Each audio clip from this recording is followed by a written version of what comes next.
Creed's 21st entry. I'm so tired. Creed's 21st entry. I shouldn't be laughing. Maybe it's to keep from crying, because we've encountered some pretty big problems. You see, when we stepped through the portal, we entered into a sort of black void, with several openings leading to other places in the world. You find yourselves in an infinite empty black space. The floor around your feet is a swirling energy of deep purple. Circled around you, there are several windows looking out into different scenes, and you would assume they're the other portals. The closer you step towards one of these portals, the more its scene appears to envelop you as the black void fades away. It's as if you're stepping into the scene itself. When you back away, the black void returns. Firdaus recognized that one of the openings led to his old druid circle in the swamp up north. We stepped through to find all of the druids were dead. How many bodies? A lot. A circle's worth, to be frank. We followed a trail of footprints that seemed to belong to one of the monsters made of corpses. We made it all the way to the giant's city of Obristan. It was strangely peaceful. And what's stranger is, when we entered into what I think might have been the town hall, there were tieflings in there, speaking with giants. Why are you all staring at us like that? You see the tiefling say something to the giant at the end, and then he makes his exit. And then pretty soon, the doors open again of the entry to this town hall. These are two large giants that enter, and they are wearing all the same color clothing, which is a little odd. And they're carrying weapons. One thing led to another, and we found that this wizard Fial had deceived the giants into believing that we had betrayed them. You see in one of the seats at the table is this messenger of Fial guy that you've been dealing with, and he's looking directly into your eyes, and he gives you kind of a sly smile. Ever since you sent them down south to make peace with us, they've done nothing but wrought chaos and violence. Is this how you intend to make peace? You're all being fooled, and I'm gonna grab the table and just throw it over. After an unfortunate tussle with our own kind, we managed to escape, and now we're heading back to the Darlingskag swamp to re-enter the portal and blow it up behind us. This bastard of a wizard isn't ready for what's coming.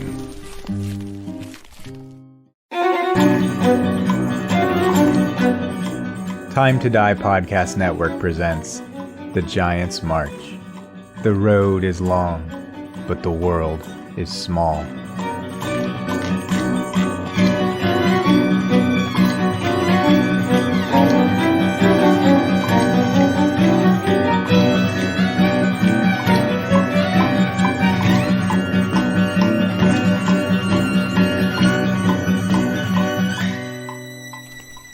All right, you guys are on your way back to the portal. What happens? So we're going back through the swamp, right? The Darlingskag? We'll say you're at the swamp now. Alright. On our way back to the portal, keep your eyes peeled for a toadstool that stands about yay high. And I hold up my fingers to the point of how big they would be. They should be yellow on top and orange on the bottom. I've got an idea. Okay, that's weirdly specific, but whatever you think. The hell is a toadstool? There's a mushroom of sorts. Yeah, I think it's like a mushroom's cousin or something like that. I know they're related, but I don't know how. They're all still fungi, of course. Yeah, a myconid of some kind, I think. We'll look for your toadstool, Firdaus. Hopefully you got better eyes peeling than I do.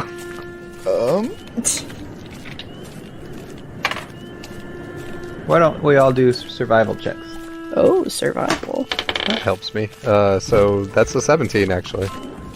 16. I got a 15. As you guys are walking along, you each manage to find one toadstool. Ooh.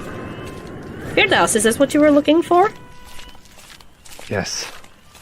When we make camp, we will have to make a sort of stew and drink the broth.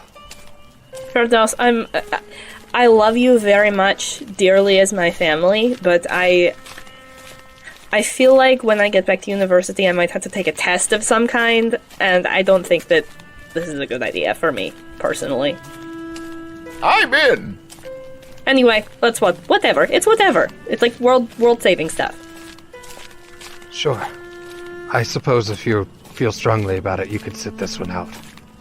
Mads, are you down? Absolutely, cousin. I'm gonna, go for the, handshake from Predator with him. Absolutely. We have to do one per arc. Yep. We also have to go back and retroactively add them to some of them before. What is this stew for? Will make us one with the world. Ooh, one with the world. I'm gonna write that down. That could be a good song. It should heighten our abilities. Unlock potentials that perhaps inaccessible before. In our circle, only the elders had taken. Ivar says. Firdaus, if you are saying what I think you are saying, how did you get this recipe? This is a closely held secret. As I said, as I started to mistrust the circle, I began to keep watch on things. You did not enter the tent. Would you like to enter the tent, so to speak, this evening? That is for the elders only. I don't know if you noticed this, but we are the elders now. He stops in his tracks when you say that, and you see his face start to look at nothing in particular as a sense of realization comes upon him, and he says, Firdaus, I'm not ready for this responsibility. We cannot do this on our own. Listen. If we become one with the earth, we are one with the mountain. And the mountain will not abide. You speak as if it's going to enlighten me in ways that are beyond learning. I have not read any of the texts, or I've not even completed. You will kill your ego this evening. Firdaus, takes years to become an elder. Training and learning and... Well, what have you been doing while you're with the circle if not training and learning? My cousin is right. You must have faith. Also consider this. There was once somebody who made the circle from nothing. They had no training. This is the path we must take. Have you made this before? I've only seen from the shadows. I've heard it said that when you try to tamper with magics of this caliber, it could be fatal. So could what we're about to do afterward. The situation is really that desperate. For many, yes. This is a lot for me to take in, Firdaus. Everyone I trusted has lied to me, except you, and I considered them my friends. I understand. Even with the things that happened before, I still consider them friends. I suppose I will remember them as such. But this is our opportunity. After all this is done, we can remake the circle, but not commit the sins of the past. I'm glad I found you again, Firdas, and your cousins as well. We're glad we found you too, Ivar. I'm glad you didn't have to go through this alone. If it was not for you, I would be in the mud as well, with the rest of the circle. Let us not dwell on it. Let us look to the future. You guys probably walk well into the night before you decide to establish camp, and even though this is a northern climate for a swamp, I think that Bogdana's pretty well versed in looking for the certain types of wood and what works for fire and things in this kind of wet territory. So she starts that, and I think that she was able to procure some actual pans and pots and things now that she knows what she wants out on the trail.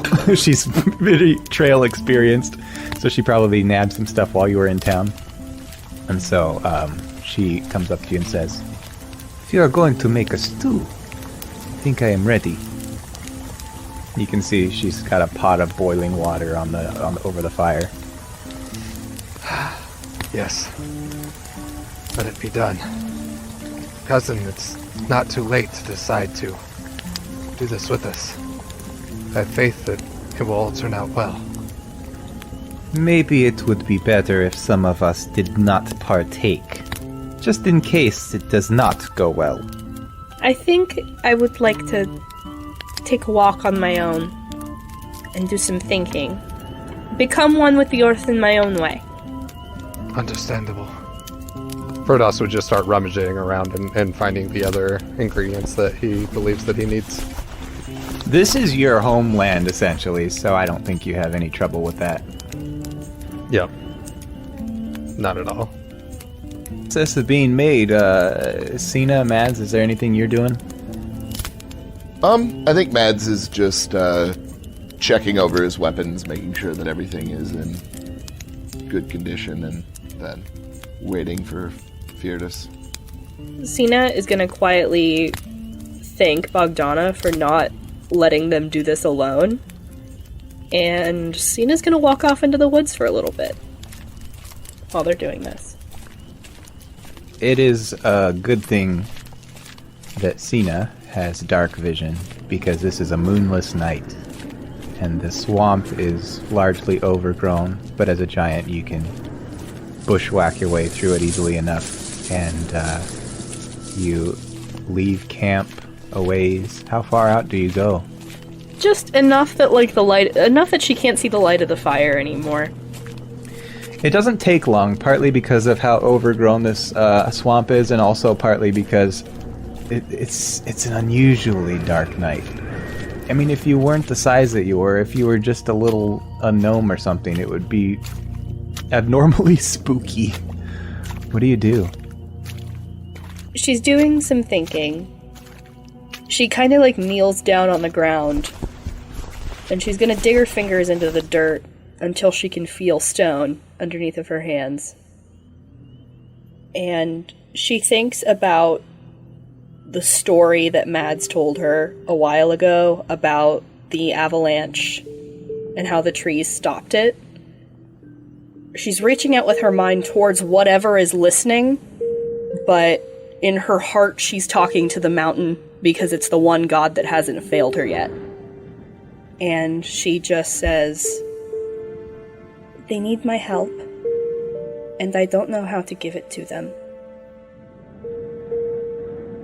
Can you help me?"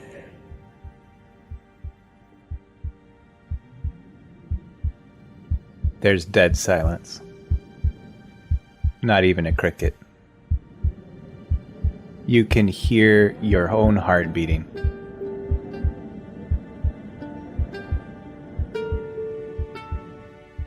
All right. see. And she stands up, brushes off her hands. Give me a survival check.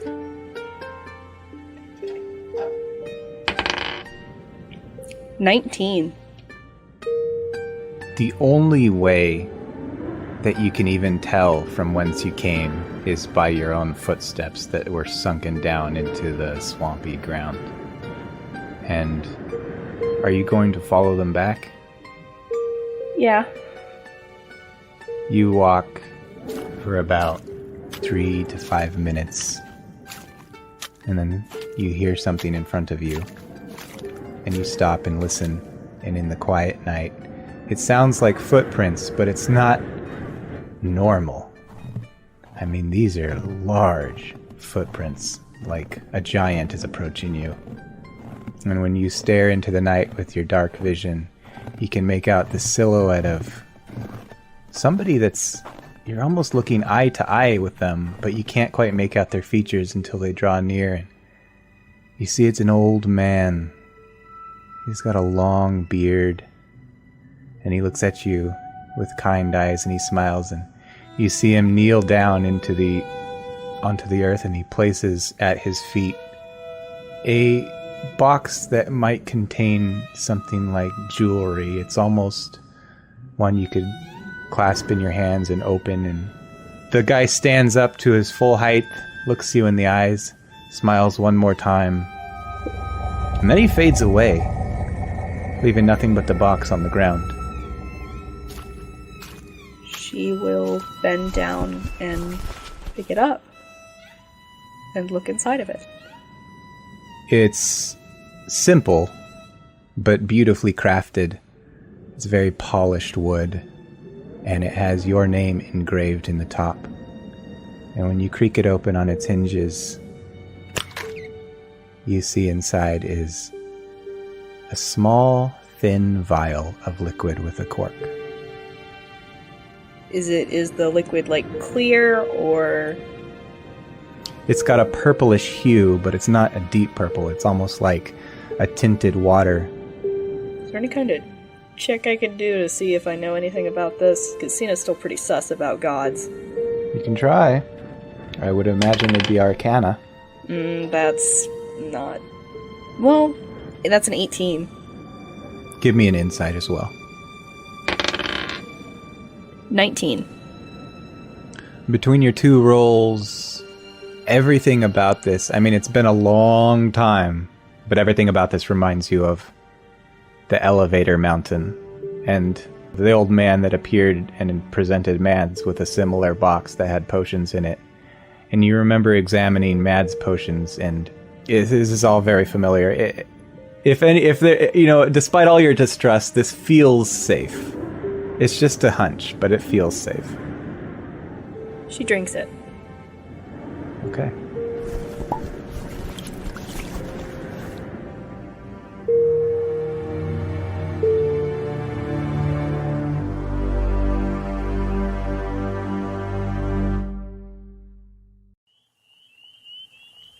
What are you guys doing back at camp?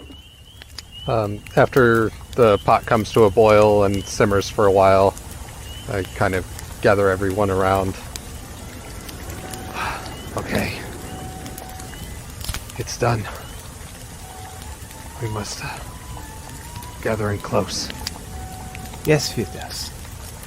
Yeah, to where we're pretty much all like shoulder to shoulder, kind of close. Bogdana's standing off on the sidelines observing from a distance, but the bard is wholeheartedly joining you. Okay. This ritual, well, best if I just go first. And he's going to take the cauldron up to his lips and drink some of it in. And then, like, hold it in his mouth for a little bit. And you see, like, the kind of expression on his face change. Like, he grimaces quite a bit. It's very pungent tasting and very kind of acidic. And you even see some tears start to form in the edges of his eyes as he tries to hold it in. And then you see him finally choke some of it down. And then he kind of opens his eyes and points towards Mads, and he kind of uses his finger to motion, like, lean in close. And then I spit what was left in my mouth, like, all over his face, and then hand him the bowl. He, like, takes a second, reminds himself who you are, and like, you watch as he has to physically unclench his fists to grab onto this bowl. Yep. And he will drink some of it, and he will hold it in his mouth, and he will grimace at the awful taste of it, and he'll swish it around quite a bit, like almost like he's gargling, and then he will look at the fat bard, and he'll just spit a giant bit of it into his face and hand it over. The fat bard staggers backwards, and then he shakes himself off and comes forward. And this very, very peculiar ritual is repeated around the circle until finally it reaches Ivar. And he looks at you, Firdaus, and he looks you up and down, and he says, "Here's to the new circle." Yes. And I put my hand on his shoulder. Brother. And he puts his on yours, and he says, "Elders." And he bends way down, and the gnome looks up at him and spits as hard as he can. And a pathetic stream hits Ivar in the chin. And then he takes a drink, and he spits it on you, Firdaus. Okay. Now we must snuff out the flame of the fire. Mads will do so with his foot. So what happens, Brian? What happens is Sina wakes up in the snow. She doesn't know how much time has passed. All she knows is that her fingers feel like they're frozen to the bone. And it's almost difficult to remember anything that happened in the time before she blacked out. And there's kind of a weight in her stomach, but it's not like a sickness. It's more like an emotional weight, and not even like a depression, but more just a lot of emotions balled up, good, bad. And as she sits there, Sina, you feel experienced and strong, and you feel older, really. Maybe years older, perhaps a decade. She looks around. Is there anyone around her? You do remember enough to know that you had wandered off from camp, and it seems as though you're in the same place. You can see your footprints. She gets up and starts walking towards camp, and she's like, Mads? Firdaus? Bogdana? Yeah, you arrive at camp finally, and it's all very dark, and you see some bodies laying there around a pot, and as you approach, you hear someone say, "I'm waiting to wake them up. Bogdana? I hope this works, or else it's just you and me alone. Maybe that would not be so bad. How long was I gone? Perhaps an hour or two. Okay. They all have pulses, their hearts are beating. They are just asleep." Just completely fucking knocked. Like, that's wow. "What did you do?" I went off and took a walk, and I saw an old man. And he gave me a potion in a box with my name on it. And I drank it, and now something feels different. What feels different? I just feel heavier, almost. Like my presence has more substance to it. Are you saying you feel fat? No, I just You do not look fat. thank you.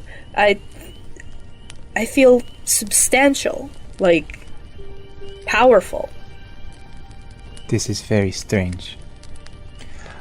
I am not normally one to take part in strange magic and rituals, so this is all very unfamiliar to me. Also a waste of time. I would have gone in and just fought the wizard.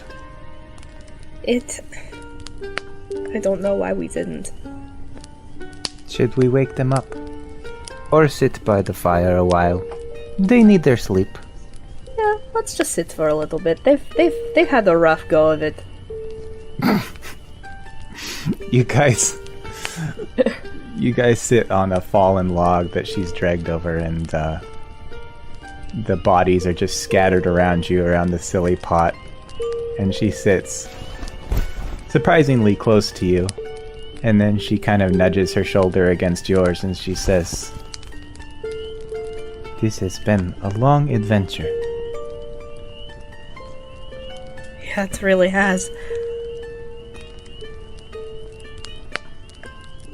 The longest I've ever been with anybody.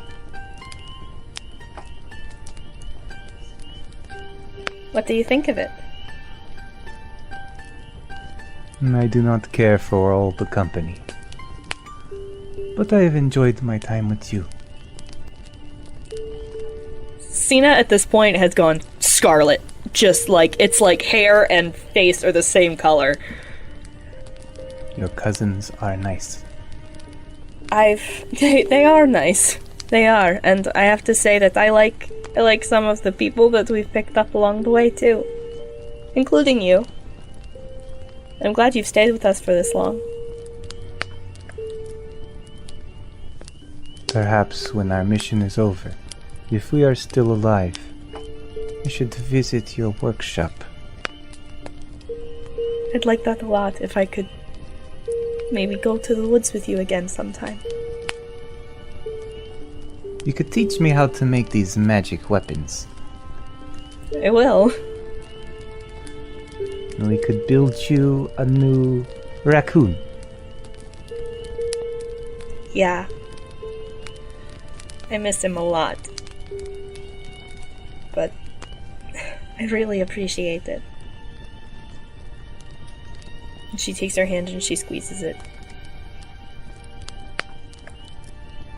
I think that you guys sit like that for another half an hour to an hour as the fire crackles. She had to relight it because Mads stomped it out, but eventually, Firdaus, it's almost like a dreamlike state where you remember that something happened, maybe bits and pieces, but it's almost like it happened to somebody else, or perhaps it was a story that you were writing or some strange thing, until you realize the ground is pressing up against your face and you've got mud against your skin, and it's kind of grimy and gross, and there's this smell of swampiness. And as you come to, you hear the fire crackling and you look around and you see bodies laying next to you. So this is what they went through. Mats, get up. What? Mats. Up. Get up now. What happened? Where are we? Cousin, are we successful? I believe so. When we were in the other place, I saw you. Except, you were mighty. You were a dragon. Flying high above the mountain and perching on top. I feel as though, if we have any chance to survive this, we must embrace what we have seen. Yes. And seen much I have. I feel like I've seen the entire swamp. Every creature in it. Every plant. Ivar, get up. What? Firdaus, I'm sorry. For what? We did it. I didn't mean to turn you blue. I'm blue. Am I blue? No. Oh, okay. That's fine. You know what? I feel blue. But in a good way, not like sad. But like a brilliant blue. Everyone get up. I've got some cooking to do. You guys see two women huddled close on a log, and the fire is crackling, so you just kind of see their silhouettes on the other side of this smoke, and they're just staring at you, guys getting up out of the mud. I look over and smile for a second. Good morning, sunshine. Hello. I'll be right back. And then I run off into the woods, like, almost frolicking. Maybe we should have, tied them together or something? I'm sure he'll be fine. Firdaus has a tendency to just disappear sometimes. I do not think it will be a problem any longer, cousin. Firdaus can take care of himself. What did you guys see? I was a bear. Atop the mountain, finding a feast before hibernation. But something happened during that hibernation. A great melt, thaw, and I was awakened, fearful for my cubs. And so I emerged from my den, and I proceeded down the mountain. Found nothing. And I had not eaten. So long I had been asleep. But I knew that I must climb the mountain. And with my last bit of strength, when I crested it, I saw that the sun had moved closer. And I defied that sun and died up there. I dreamed that I turned Firdaus blue. Ivar, that's really interesting, and Mads, that took a turn that I didn't expect. Firdaus returns in about 20 minutes. Are you okay? Firdaus, I said? His arms are completely full with all sorts of edible things, and he goes and puts them over by the fire and starts grabbing pots and pans and filling them up with different things and all sorts of stuff. Yes, I feel amazing. I know so much more now. Just wait. You all love this. And he's just frantically cooking for better part of an hour. Everybody roll perception checks.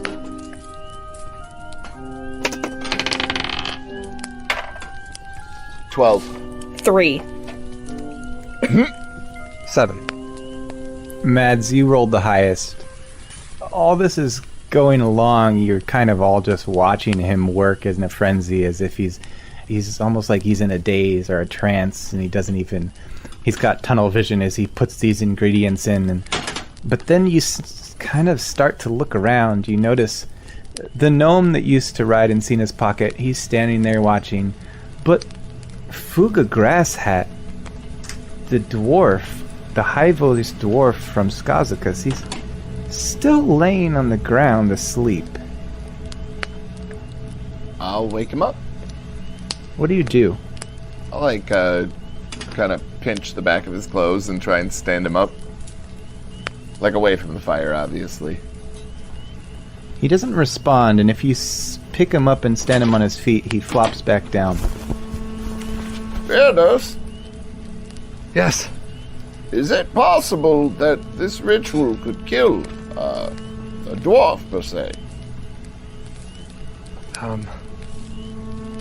Quite frankly, I've never known a dwarf to partake of it. I mean, I've only known giants to do this, Didn't affect me none, and I'm smaller than that dwarf. You should check his pulse and see if he is still beating. Yeah, he goes up and he puts his finger against all of his vital spots, and he kind of grimly looks up at you with sort of wide eyes, and then he starts to shake his head. Well, that is unfortunate.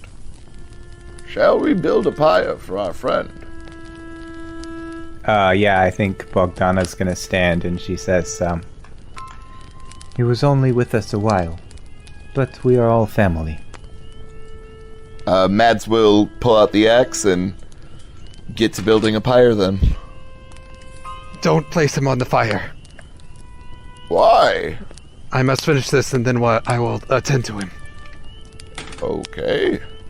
Mads will stop what he's doing. He's dead, Firdaus. Yeah, after I finish the cooking, like a whole spread of like awesome, like sort of homely swamp dishes are made for everybody, and the smell is like amazing. And most of it's vegetarian. There's a couple other like, you know, small like sort of snake dishes and stuff like that. But yeah, like, and basically it comes out to a hero's feast. A hero's feast! Oh my gosh! Oh my gosh! Is that mechanically a thing? Yep. Yep. I've never heard of Yeah, that. hero's feast. Yeah, Hero's Feast is awesome. It takes an hour to consume, disappears by the end of the time, and the beneficial effects last for 24 hours, and up to 12 can partake.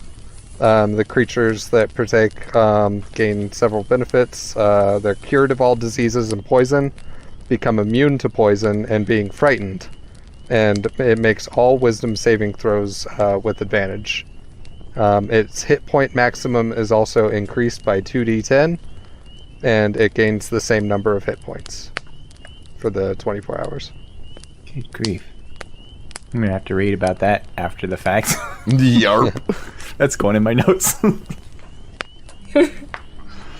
Even Bogdana partakes in this meal, since it looks relatively safe and less ominous as the ritual, and it takes a long time because there's a lot of food, but you guys, it's been mostly trail rations this entire time, and it's pretty exciting to actually get to eat a real feast. So what do you think? I like it better than the stew, and I'm glad we don't have to spit it in each other's faces. Yes. It's really, really good. I agree with everyone else. You are 50-50, Firdaus. Thank you. Ivar, so what happened in your experience other than turning me blue? Do you have any epiphanies? No. I turned you blue. It was the saddest thing I've ever done. I wept and I wept and I cried, for you were my only friend. And then when I awoke, you were not blue. I'm pleased that you are not blue. I do not want you to ever be angry with me. I would never. Perhaps having the gnome be the one who did the ritual on you was a poor choice. Next time we'll know better. And we'll get you a full-bodied being to do it. It did make me realize, Firdaus, that you are my new family. I cared so much that I upset you, and I do not ever wish to do that. You nor your cousins. I care so much about you all, and you're all I have in this world, and if we survive this, I will never forget this short time that we've had together. I want you all to know, if this is the new circle, we are bonded for life. If ever you need anything, I will be there for you. I just need you to continue with the no touching rule. I appreciate it, Ivar. Yes, we are all your family now. If there's one thing I could recommend, I do not want you to be angry with me, Firdas, but maybe we let Bogdana do the cooking from here on forward. I can do that. You are 50-50. She is 100%. That you are correct with. She sure is 100%, and that's Aubrey, not Cena. Now before we get moving, I must see to the dwarf.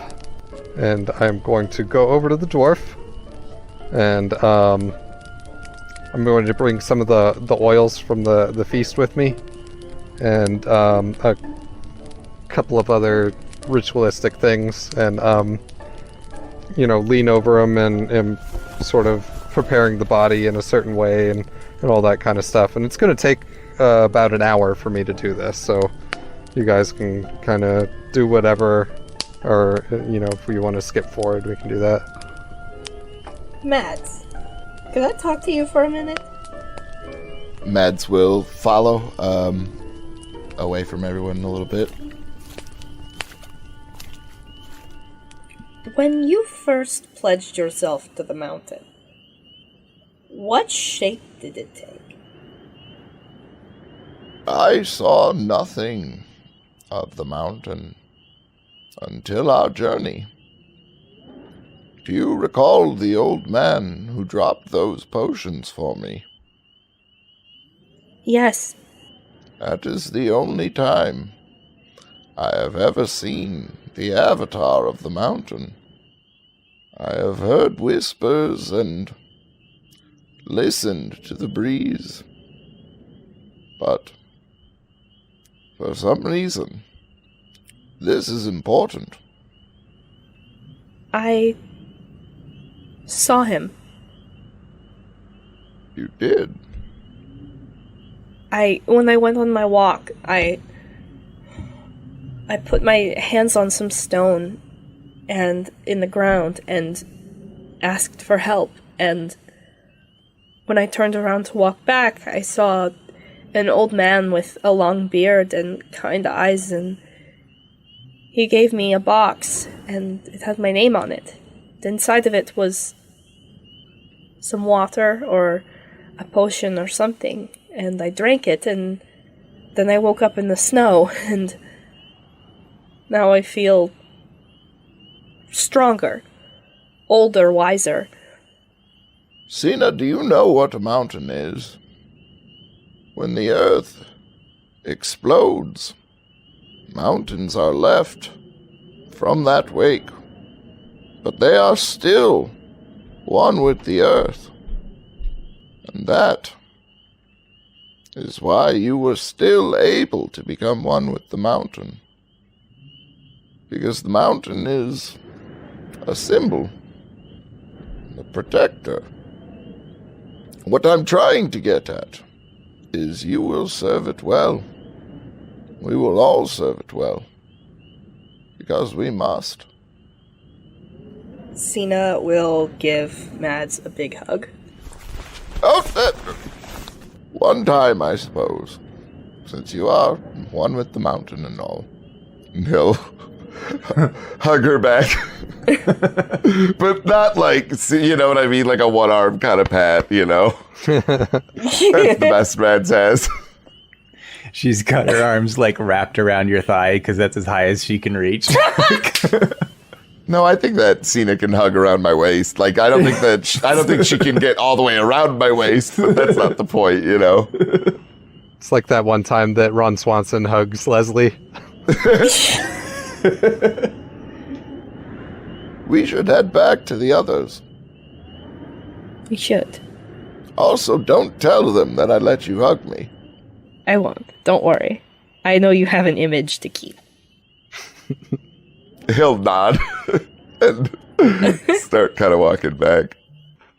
I think, Sina, have you ever seen a mountain? I think that's my favorite line of this whole thing.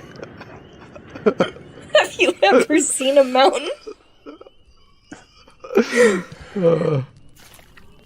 So when you guys get back, you'll notice that everybody else is like standing around and watching me, and I've like been gathering sticks and twigs and moss and all this kind of stuff after applying like, you know, certain oils to the body and everything, and then I basically have fashioned like an effigy out of all these like sticks and moss and everything like that. And then you're coming back like just in time for me to finish doing that. And then I have this like flustered look. I'm constantly like darting all over the place trying to get the finishing touches done. And then like I finally put the last little bits of flowers in the little head area of this like kind of cobbled together vaguely humanoid looking thing. And then I go over to the body and I'm like, okay, this should work. I like put my palm down on his head and then like sort of grab as if I was grabbing his soul and like throwing it into the effigy, and I'm casting Reincarnate. So you touch a dead humanoid or piece of a dead humanoid. It's so awesome that it works on just a piece of one. And provided that the creature has been dead for no longer than 10 days, the spell forms a new adult body for it, and then calls out for the soul to enter that body.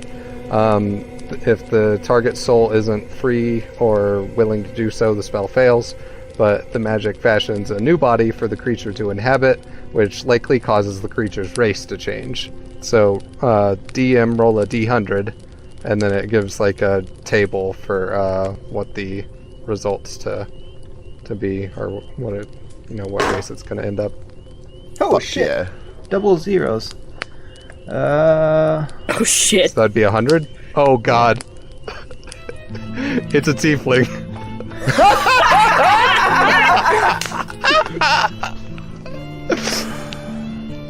Oh my god.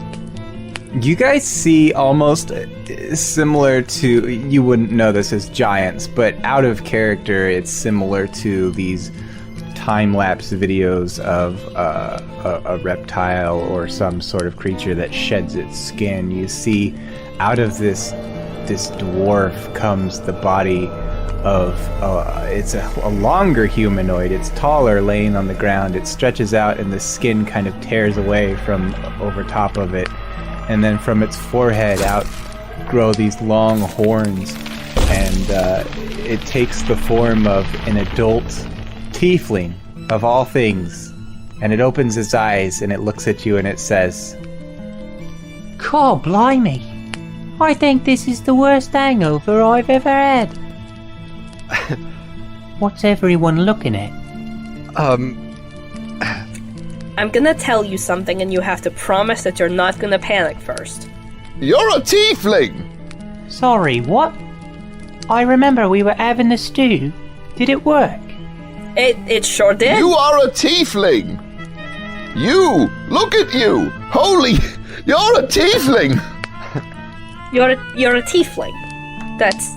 you can see him looking up as if something caught in the corner of his eyes, and he sees these horns protruding from his forehead, and then he jumps up in a panic and he says, What in blue blazes is this? I don't know. Try to remain calm. What the fuck? The effects may be only temporary. I don't know. This was my first time. What kind of bloody stew did you make me? Well, technically it wasn't the stew that did this. The stew only killed you. And I brought you back. Ta-da! And I guess he brought you back as a tiefling. I've got bloody horns protruding from me head. I'm still quite impressed, cousin. Thank you. Think about it. We have an advantage now, dwarf. I'm already feeling neck pain. I don't want to carry all this weight on the front of me head. I think it's a learning curve. Blimey, just look how tall I am. I come all the way up to your knee. That's a great way to look on the bright side of things. You're already getting the hang of it. And I kind of pat him softly on the back. And also, we might be able to use you to our advantage now that you're a tiefling, and tieflings are our enemy. But I don't want to be a tiefling. I was a dwarf. Well, if you die again, perhaps you could be reincarnated as something else. I didn't want to die in the first place. Well, no one wants to die. The Tieflings are a bunch of bastards. They murdered all me mates. We're already in agreement upon this. Yes, now we can get our revenge. And look, you have a tail now. Christ! You really thought that was going to make it better? You really thought that was going to make it better? I've always wanted a tail. Well, maybe he didn't always want a tail. I've never even thought about it. This is a lot to take in. It's... Well, I'm we're sure about to leave, so pull it together. I'm a tiefling now. It's not exactly the career my parents envisioned for me. They wanted me to work in the workshop. Now I'm, what, slave owner? Not necessarily. You're not bound to that. Yes, you could still work in shops. Now you'll just be able to work in them and reach into higher cubby holes.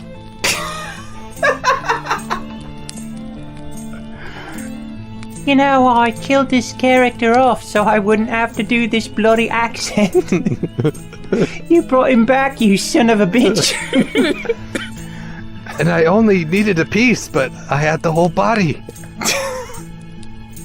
He just kind of stands there trying to take it all in, and it is probably midnight, 1 a.m. by now. It's so pure black outside, and it's getting very cold. What's your guys' plans? Are you bedding down? Are you marching on? What do you do? I don't think anyone's tired after all that's gone on, but... I'd like to try something. Feel free, cousin. And Sina is going to, sort of move her hands in this weird little, way and cast Fog Cloud. Just completely, almost unintentionally. Wow. That worked very well. I could barely see any of you. Am I dreaming? Is that what this is? I don't think so. Well, shit. No. I just casted a spell that I didn't know I could cast. Or at least I couldn't before. Family, I believe the tide is turning. Hopefully in our favor. Mads, I just noticed. You got bigger. I know. I noticed that a little bit earlier. I noticed that earlier. Yeah. I have been doing a few push-ups here and there. It's good of you to notice. It's really working out. Look at your calves. Damn, man. Walking through swamps, you know, you have to high knees. All that. I don't know what the fuck we're doing right now. I don't know. We're going back to the portal that was back at the circle. Previous episode plan was to go to the portal, blow it up as you go through, and then, or set charges as you go through to blow it up behind you, and then go cut the head off the dragon, which is essentially, I think, the wizard is what you were talking about. Yes. Yeah, whoever's been talking shit to me, I have to pull their head off of their shoulders. That is the only thing that I know. Is dude who's talking shit, Mads needs to rip their fucking head off. So yeah, let's make our way towards the portal so that we can go and... Because yeah, we got to a crossroads where we had a bunch of portal options, right? Yeah. Yeah, we need to go back to the crossroads. Boom, boom, boom. With all your renewed energy and any sense of sleepiness completely wiped from all the chaos that just ensued and the mysterious stuff that you guys march on through the night, leave your camp behind, and head for the portal.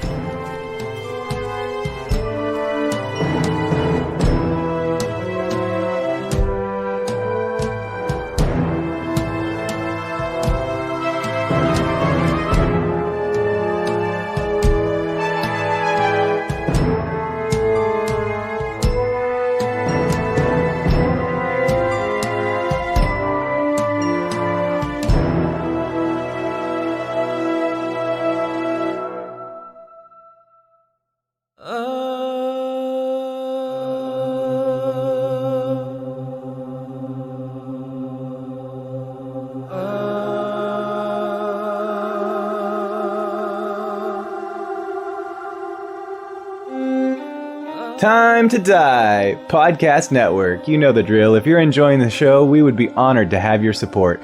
Patreon.com/TimeToDieRPG for pledging monthly.